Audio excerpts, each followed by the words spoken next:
Suasana berbeda terlihat saat Car Free Day di Jalan Jenderal Sudirman, Makassar pada Minggu pagi. Ratusan pecinta kucing dan anjing memadati area vaksin gratis yang diadakan oleh Dinas Peternakan Provinsi Sulawesi Selatan. Mereka memanfaatkan kegiatan ini untuk memeriksakan kesehatan hewan peliharaannya, mulai dari mengecek suhu tubuh dan suntik vaksin.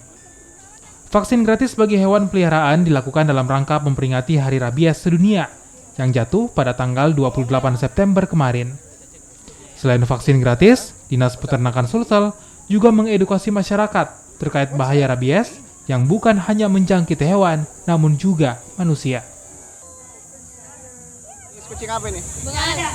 Kalau ayam Itu sudah berapa tahun kucingnya? 1 tahun tidak. Terus bagaimana merawat kucing bengal itu? Susah atau? Oh, yang khusus biasa cuma makanannya. Kalau bengal lebih banyak makan daging.